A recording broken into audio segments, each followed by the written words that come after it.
The Lord be with you. And with your spirit. A reading from the Holy Gospel according to Mark. Glory to you, O Lord. Then they came to Capernaum, and on the Sabbath Jesus entered the synagogue and taught. The people were astonished at his teaching, for he taught them as one having authority and not as the scribes. In the synagogue was a man with an unclean spirit. He cried out, "What have you to do with us, Jesus of Nazareth? Have you come to destroy us?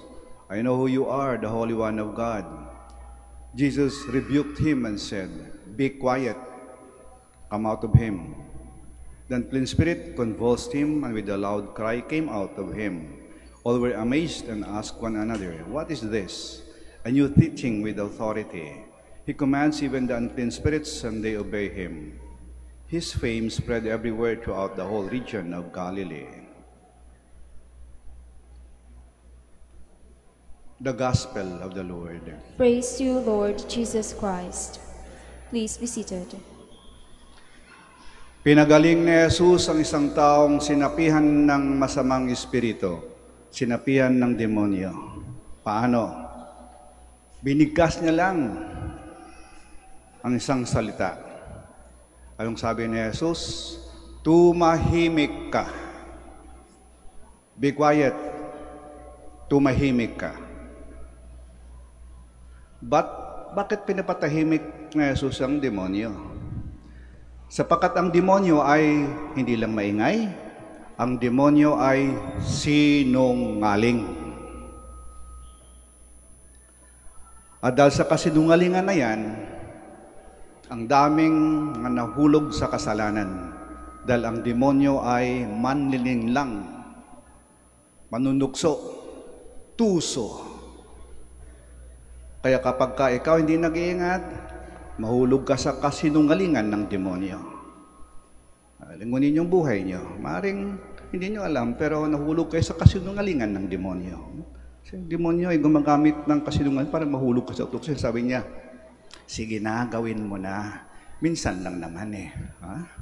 Oh. Sige na, gawin mo na. Wala namang makakita eh. Oh. Sige na, gawin mo na. Ginagawa naman ng lahat eh. Oh. Yan ang demonyo. Kaya sabi niyo, sinungaling. Diba yung ating unang magulang nahulog sa kasandal sa kasinungalingan ng demonyo? Anong sabi sa ating unang magulang? Sige na, kainin nyo na yung mansanas. Huwag kayong maniwala sa Diyos. Huwag kayong mamamatay pag kinain yung mansanas. Hindi. Kayo ay magiging katulad ng Diyos pag kinain. Sige na, kainin nyo na. Ayan. Kasinungalingan. Kaya na sinabi ni Jesus sa demonyo, tumahimik ka. At hindi lang demonyo, sinasabihan ni Jesus ng tumahimik. Makagawa ng kwento para siraan ng iba. O di ba? Gawain ng demonyo yan eh. Kaya sabi ni Jesus, tumahimik ka. Tumahimik ka. Kasi katahimikan, hindi lang naiwasan mo yung kasalanan, pero ikaw ay nakapagdasal ng wasto. Kasi ang dasal, pakipag-usap sa Diyos. At ang pakipag-usap sa Diyos ay nangyayari kapag ka tahimik. Kasi ang Diyos, pag nagsalita, marahan. Di siya sumisigaw, parang bumubulong siya. Kaya kailangan mo pang marinig mo siya, tahimik ka. Only the silent can listen. Only the silent can listen. Ang salitang silent at saka listen, para yung composition ng letters yan. Para pag jumble mo silent saka listen, pareho. Kaya maganda, di ba? Medyo malamig yung panahon, pero kahit ang dami natin tahimik kayo.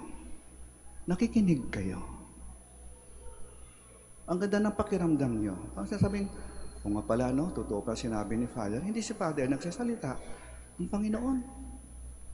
Kasi tahimik eh. Nakikinig kayo. Bukas ang inyong puso. Kahit binigyan ng Diyos ng 2 tenga at 1 bibig. Listen more and talk less. Alam nyo, tinan nyo ako. Itong tenga ko. Napagitnaan ng ulo ko. Pag tinanggal nyo itong ulo ko, pag dinugtong nyo yung tenga ko, puso yan Anong sabi ng Panginoon? Listen with your heart.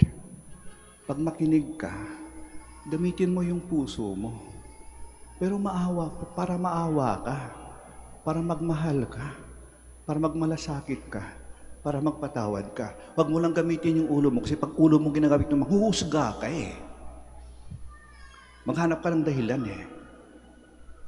Listen with your heart. Isa sa mga magandang payo na narinig ko sa isang matandang paring kaibigan, sabi niya, if you have nothing good to say, keep your mouth shut.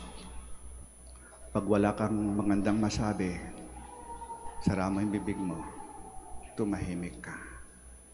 Tama ang Panginoon upang makaiwas tayo sa tukso ng demonyo, tumahimik tayo para makapag-isip, magnilay, magdasal, para makita natin yung ating buhay, para malaman natin na ano pang bang dapat kong ayusin sa buhay ko. Ano bang dapat kong hinto? Ano bang dapat kong tigilan? O ano bang dapat kong ipagpatuloy sa buhay ko? Kaya nga, eto tayo ngayon Sa loob ng tahanan ng Diyos, tahimik. Tayo nagsasalita, sinasabi niyo makahilingan ninyo. Sa katahimikan, di ba? Kadalasan ba kayo nagdasal? Nakapikit kayo? O ka na kayo kung tahimik? Kaya ayaw na yung mga maingay May bilang tutunog na cellphone. O kaya may mga batang mag-iingay, nainis kayo Kasi nagkipag-usap kayo sa Diyos Ayun ang ginagambala kayo. So una, tayo nagsasalita, nakikinig ang Diyos sa atin. Pero ang pangalawa, ang Diyos ang nagsasalita at tayo naman ang nakikinig. Yan ang dasal, pakipag-usap sa Diyos. At nangyayari yan sa katahimikan. Kaya, gawin natin to kahit sa labas ng simbahan, kahit walang misa, kahit sa bahay ninyo, maghanap kayo, maglaan kayo ng sandali ng katahimikan. Bago matulog halimbawa, bago ipikitin yung mga mata. Sabihin niyo, Panginoon, salamat po sa araw na ito. Kung ano pong nagawa kong mali, patawad po. Kung ano pong mabuti, pagpatuloy ko po yung bukas. At tumahimik kayo. Pikit yung mata at marinig nyo ang marahang tinig ng Diyos parang bubulong sa inyo at maramdaman ninyo ang gaan-gaan ng inyong pakiramdam.